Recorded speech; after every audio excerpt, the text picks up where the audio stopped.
Bonjour, ici Jenny. Bonjour, ici Claire. Bienvenue dans l'univers Franzine, un podcast qui sillonne la Suisse. Vous écoutez des témoignages retraçant des parcours aussi bien personnels que professionnels afin de mieux comprendre le quotidien en Suisse. Notre engagement, proposer des partages enthousiasmants et inspirants et devenir votre média de proximité. À vos écoutes pour l'épisode de la semaine.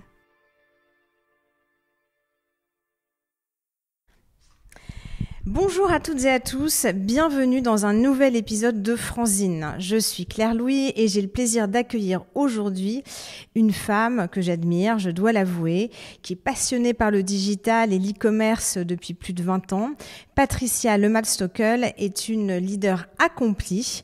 Elle a débuté sa carrière dans le conseil, puis intégré des postes de direction dans l'industrie, avant de tomber dans le retail et en devenant l'une des premières bâtisseuses du e-commerce, qui est depuis le fil conducteur de sa carrière. Patricia se distingue par sa capacité à impulser des transformations profondes dans les entreprises qu'elle accompagne, mais aussi à embarquer ses équipes et à driver les changements en redéfinissant les standards du retail digital. Elle est aussi administratrice au sein de différentes organisations, conseillère du commerce extérieur de la France. C'est une femme bienveillante, accrocheuse, sportive, passionnée de voyage et de gastronomie. Bonjour Patricia, je suis hyper contente de te recevoir. Bonjour Claire. Alors, tu es arrivée en Suisse via une opportunité professionnelle. Tu travaillais à Paris lorsqu'on t'a proposé de venir ici en Suisse, ce qui sous-entend d'emmener également toute sa famille, de quitter ses proches, lâcher sa zone de confort. Est-ce que ça a été une décision facile à prendre pour toi ? Non, en effet, la décision de venir en Suisse a été agréable, mais tout sauf simple, parce qu'effectivement, ça impliquait bien plus qu'un changement de poste. Il a fallu reconsidérer toutes nos habitudes, il a fallu bien évidemment déménager la famille, quitter ses proches, quitter physiquement, j'entends, changer nos habitudes et quitter aussi une certaine forme de stabilité qui est toujours appréciable. De loin, ça peut paraître facile, mais en réalité, non, c'était un petit challenge. On peut souvent croire que la Suisse, finalement, c'est très proche de la France, notamment la Suisse romande, parce qu'on y parle français, ou presque.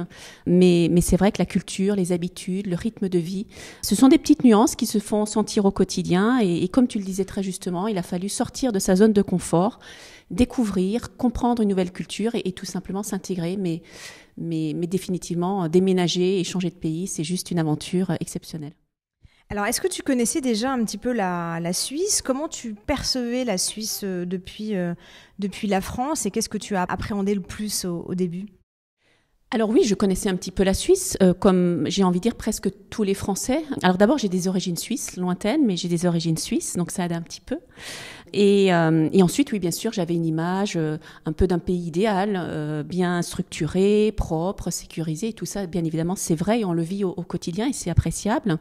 J'avais visité auparavant de manière très ponctuelle sur des petits séjours la Suisse, mais c'est vrai que c'est un pays à part entière. C'est pas juste un petit pays alpin, c'est véritablement une plateforme internationale où se côtoient différentes influences mondiales et on rencontre plein de talents. Donc ça, c'est chouette. Mais il faut avouer quand même que une des petites faiblesses de la Suisse, c'est qu'elle est méconnue en dehors de ses frontières.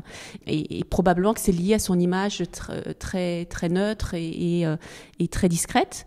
Elle ne cherche pas forcément à se mettre en avant, mais quand on creuse un petit peu, on découvre quand même des choses assez extraordinaires, au-delà des clichés qui sont les montres, le chocolat, le fromage et les banques un petit peu aussi. Mais au-delà de ça, en réalité, c'est un pays qui est incroyablement innovant, qui est bien évidemment économiquement très stable, qui a une forte culture entrepreneuriale, une diversité linguistique et culturelle qu'on apprécie beaucoup et une qualité de vie juste exceptionnelle. Donc voilà, et je pense que pour répondre à ta question, ce que j'appréhendais le plus, c'est juste s'adapter à un nouvel environnement, à la fois professionnel et social. On y perd vite ses repères, donc il faut retrouver ses repères. Mais finalement, au-delà de ces appréhensions, une fois qu'on les a appréhendées, on laisse vite place à une certaine forme de curiosité et on a envie de s'intégrer très, très vite et pleinement.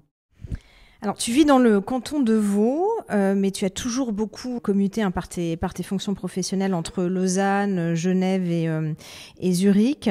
Quelle est un petit peu ta perception de ces différences entre les cantons, parce que ça, c'est une vraie spécificité suisse aussi. On parle souvent même de différences dans les vallées, de culture de vallée. Tant il y a des différentes et des spécificités qui sont très, très marquées. Toi, un petit peu, quand tu as navigué, tu navigues encore. C'est vrai qu'on voyage beaucoup, on est très mobile en Suisse. Quelles sont un petit peu les différences que tu observes entre ces 3 grandes villes ? C'est vrai qu'on parle d'un pays, mais finalement, ce sont presque plusieurs pays. Donc, en effet, je vis dans le canton de Vaud, donc qui est dans la partie suisse romande, donc la plus française des parties de la Suisse, mais je voyage très facilement et très régulièrement. Genève, Zurich, tout ça, c'est finalement très proche. Et comme tu l'as souligné, on est très vite facilement mobile en Suisse grâce à l'infrastructure, notamment ferroviaire. Mais en même temps, la Suisse, comme je le disais, c'est différents visages, c'est différentes cultures, c'est différents rythmes de vie.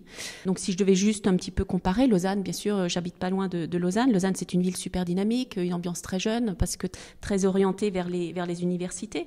On trouve très vite un équilibre de vie entre une vie professionnelle et une vie personnelle, avec une forte proximité aussi avec la nature, donc ça c'est chouette. Genève, c'est complètement différent, c'est beaucoup plus international. Parfois on se demande même si on est en Suisse, tellement c'est international, c'est une ville complètement cosmopolite.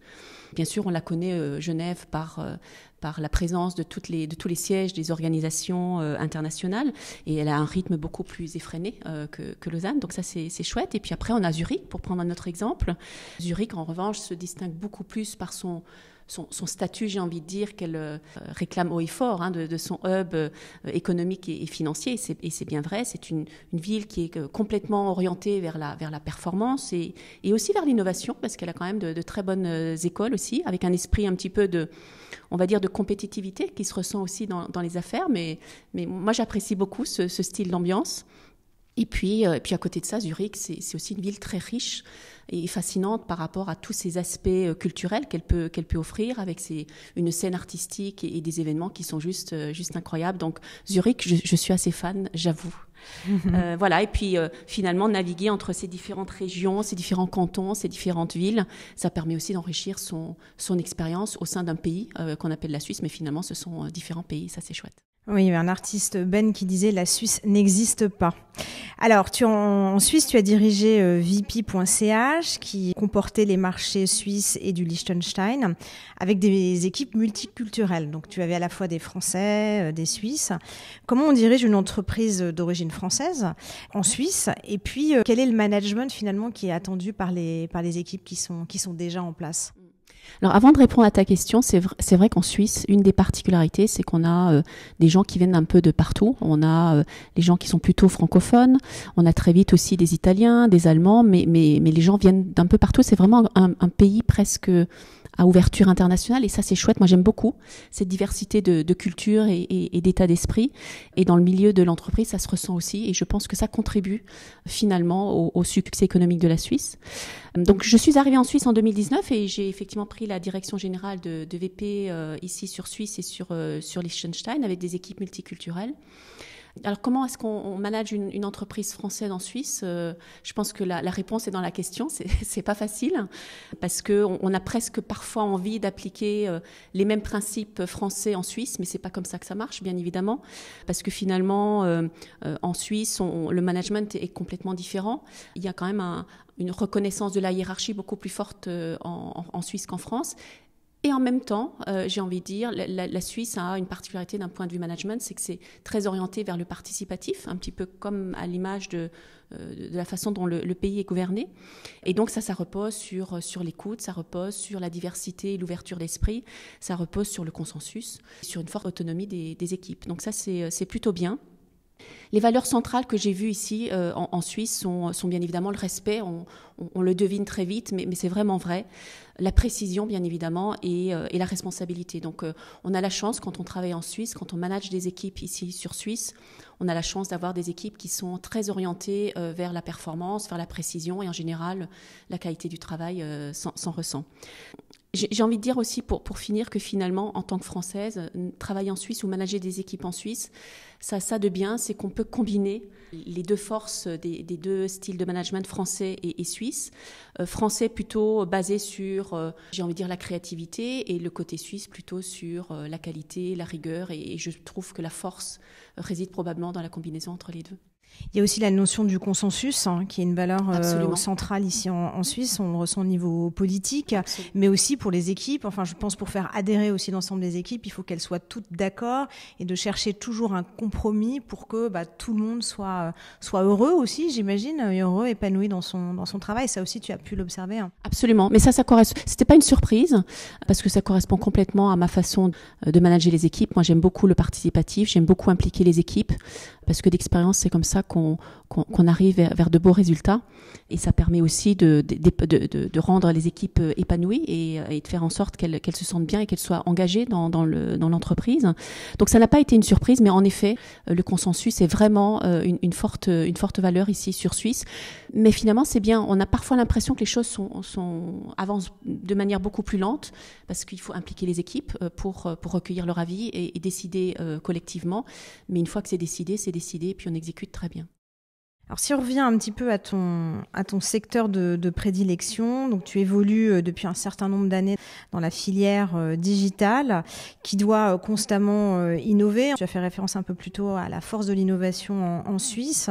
Il faut également comprendre les attentes des consommateurs, anticiper les transitions technologiques.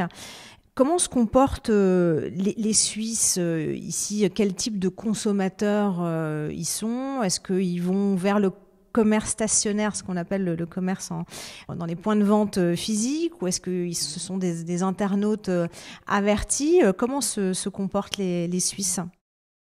Alors culturellement, la Suisse a une approche envers le commerce qui est un petit peu différente effectivement que ce qu'on trouve en France, parce que ça reflète un équilibre entre tradition et innovation. Les Suisses sont très très proches des magasins physiques, ce qu'on appelle les magasins stationnaires ici, parce que ils adorent la proximité, ils adorent la qualité de service, ils aiment toucher le produit. Et ils n'achètent pas en un clin d'œil. Donc ça, c'est un petit peu la spécificité des Suisses, j'ai envie de dire, dans leur comportement d'achat. Mais en même temps, on a quand même assisté depuis la période pandémique, bien évidemment, à une montée en puissance de l'e-commerce, parce que finalement, on se rend bien compte que l'e-commerce a quand même ça de facile, c'est que l'achat est simple, l'achat peut être fait de chez soi, on n'est plus obligé de se déplacer, on peut comparer. Et parfois on y trouve aussi bien évidemment des prix compétitifs. Donc aujourd'hui, même si la maturité dans l'e-commerce est encore plutôt devant nous, mais la Suisse a quand même pris le virage de l'e-commerce, et ça, il faut l'accompagner. On a entre 2019 et 2023, je crois, même s'il y a eu un petit creux en 2022, on a eu quand même une croissance de l'e-commerce de plus de 40%. Donc ça prouve qu'on a probablement rattrapé un petit peu le retard. Ça ralentit un petit peu en ce moment, et surtout depuis le début 2024, avec l'arrivée de Temu notamment, c'est un petit peu plus compliqué. Mais en Suisse, on adore les produits locaux, on est très orienté proximité, donc je pense que définitivement l'e-commerce local a un fort avenir et beaucoup de potentiel ici en Suisse. Et puis pour finir, quand on regarde un petit peu le taux de pénétration d'Internet, la Suisse a quand même un taux de pénétration qui est parmi les plus élevés au monde. On frôle les 99%, je pense, 98-99%. Donc tout le monde est connecté. Le panier moyen est très élevé. On a presque 30% de plus par rapport à la moyenne européenne. Donc voilà, ça prouve encore le potentiel. Donc il y a de quoi faire dans l'e-commerce ici en Suisse. Il y a ce qu'on appelle la Swissness, c'est-à-dire que véritablement cet attachement, comme tu le disais, au local, aux produits made in Suisse. La France dans tout ça, les marques françaises, est-ce que aussi les Suisses sont assez attachés à ça? Est-ce qu'ils ont aussi envie d'acheter français depuis la Suisse? Comment elles sont perçues les marques françaises ici en Suisse?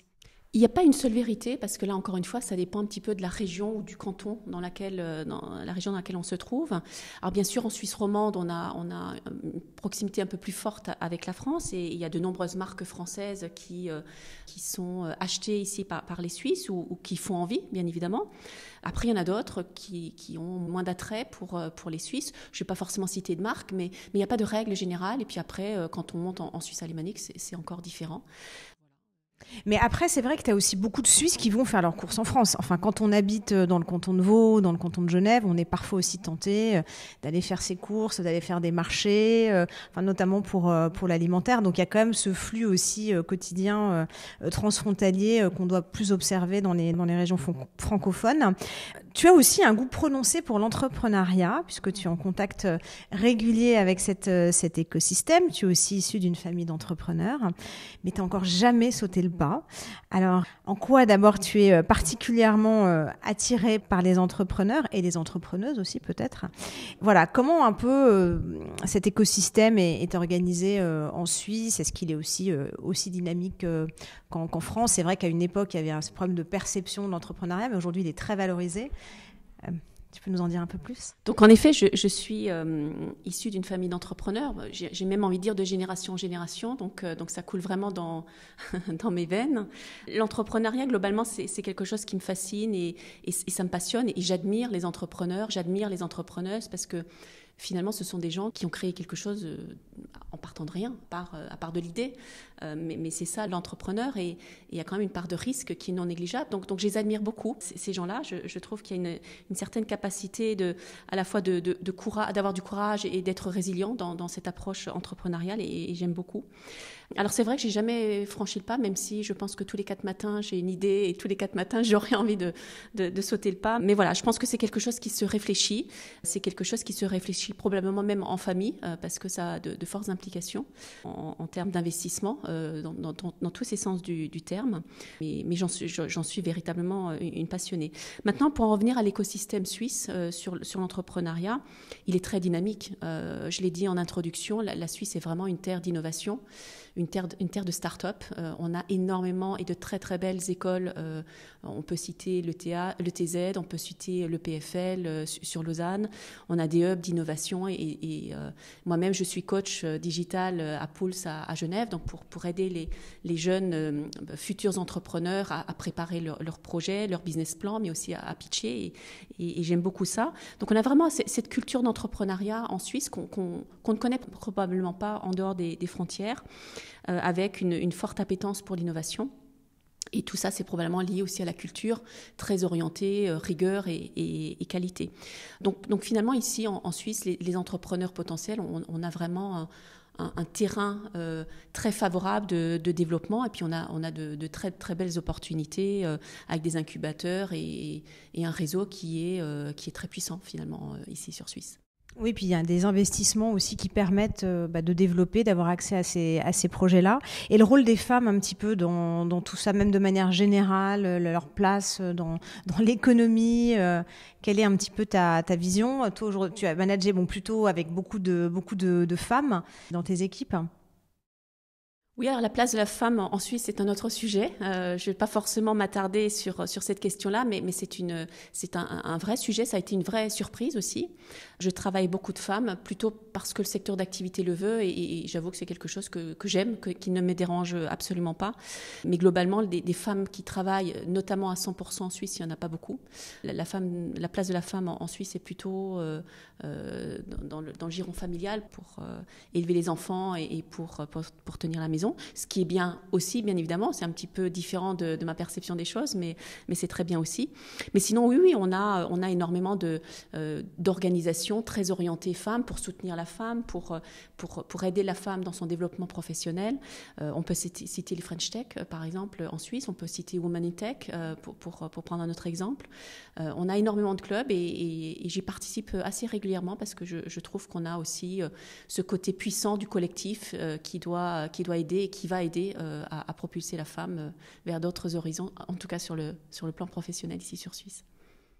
Alors sur ton plan personnel, donc tu es une gastronome avertie, donc je vois toujours que tu postes plein de trucs dans des restaurants que tu testes un petit peu partout en Suisse. Alors bon, c'est un petit peu un terrain glissant quand on est française de parler un petit peu de gastronomie, mais voilà, toi en Suisse, qu'est-ce que tu as découvert finalement qui t'a séduite, qui t'a interrogé, que tu as découvert, parce que bon, c'est vrai que il y a une vraie compétition. Alors il y a une influence aussi très très française quand on va dans les cantons plutôt romans. Pas seulement française, mais très française. Voilà, française. En Suisse alémanique, un petit peu moins. Il y a des grandes chefs qui sont présents en Suisse romande. Anne-Sophie Pic qui est à Lausanne. Il n'y a pas encore de grands chefs français ici en zone alémanique. Donc qu'est-ce que tu as goûté, qu'est-ce que tu as découvert, qu'est-ce qui t'a fasciné, comment aujourd'hui, même comment tu consommes dans ton quotidien? Alors tu dévoiles un petit secret, mais j'ose avouer que j'aime la gastronomie, j'aime les bons vins aussi, et ça occupe une place non pas importante, mais presque dans ma vie. Donc j'ose le dire, et c'est vrai que la comparaison avec la cuisine française peut être parfois un petit peu délicate, mais j'étais agréablement surprise quand je suis arrivée en Suisse par la richesse et la diversité de la gastronomie qu'on trouve ici. Une approche assez unique, très influencée par les pays voisins, comme tu le soulignais, l'Italie, la France, l'Allemagne. Donc c'est une culture gastronomique assez variée et très très riche. On a aussi beaucoup de produits locaux, je ne vais pas les citer, mais c'est vrai que très vite, quand on parle de fromage, du gruyère, etc., on peut imaginer de très très belles recettes aussi avec ça. Et puis on peut offrir une superbe expérience gastronomique aussi en Suisse. Mais au-delà de ça, je pense qu'il faut quand même souligner la créativité des chefs et des restaurateurs qu'on a ici en Suisse, avec une très très belle qualité d'offres. Je regardais justement récemment, on a pas loin de 150 restaurants étoilés en Suisse. Ça peut paraître peu par rapport aux 600 et quelques qu'on a en France, mais enfin, il faut juste pas oublier qu'on est 8 fois moins nombreux en Suisse. Donc finalement, on a peut-être beaucoup plus d'offres de restaurants étoilés ici en Suisse, proportionnellement parlant, qu'en France. Mais voilà, on trouve son bonheur et on n'est pas du tout déçu quand on arrive en Suisse. Alors, qu'est-ce qui te manque le plus de la France ici en Suisse? Et puis, qu'est-ce que tu aimerais emmener de Suisse en France, si on fait un petit peu le parallèle? Alors bien sûr, je suis française, donc il y a beaucoup de choses qui me manquent de France, mais l'avantage, c'est qu'on n'est pas loin. Donc dès qu'il y a un petit coup de nostalgie, on peut très vite repartir sur France pour recharger les batteries quand c'est nécessaire. Mais je pense qu'une des différences qu'on peut citer, c'est la convivialité. Ça peut paraître un petit peu choquant de parler de ça, mais je pense qu'en France, on a une approche de la convivialité, tu sais, des repas entre amis, en famille, la convivialité, des repas qui durent, etc., qui est un petit peu différente de celle qu'on peut trouver ici en Suisse, où bien sûr tout est toujours très chaleureux, tout est toujours très décontracté, mais en Suisse, on passe moins d'heures avec les amis ou en famille à rester à table. Les Suisses reçoivent moins aussi. Et les Suisses reçoivent moins, exactement. Et ça, c'est une grande différence avec la France. Et moi, j'adore recevoir, j'adore être avec mes amis, j'adore passer de longues heures à table. Donc ça, c'était un petit peu différent. Mais sinon, pour répondre à la question, il y a plein de petites choses qui me manquent. Bien évidemment, moi, j'ai vécu très très longtemps, pendant très longtemps à Paris. Donc bien évidemment, l'offre culturelle qui est fascinante à Paris, ça me manque. Même si on trouve beaucoup de choses ici sur Suisse, mais pas avec cette puissance qu'on peut trouver en France. Mais finalement, en Suisse, on a de quoi compenser largement, ne serait-ce qu'avec la nature et toutes les randonnées et les sorties qu'on peut imaginer en montagne. Et puis c'est vrai qu'il y a ce côté un petit peu plus calme, ça permet aussi de prendre du recul. Donc finalement, c'est une autre façon de vivre et il y a des choses qui me manquent, mais je pense que tout simplement dans la vie, il ne faut jamais être nostalgique et il y a aussi de très très belles choses à faire en Suisse. Merci beaucoup Patricia, merci beaucoup de nous avoir partagé ton parcours, ta perception de la Suisse. Alors si cet épisode vous a plu, je vous invite à vous abonner à notre podcast Franzine pour découvrir d'autres témoignages franco-suisses et je vous dis à très bientôt pour de nouvelles discussions. Merci Claire. Merci pour votre écoute et surtout n'hésitez pas à poursuivre les échanges à travers les différentes plateformes. On vous invite également à repartager largement tout ce que l'on fait avec Franzine, à vous abonner, liker, laisser des étoiles pour ne rien manquer des prochains épisodes.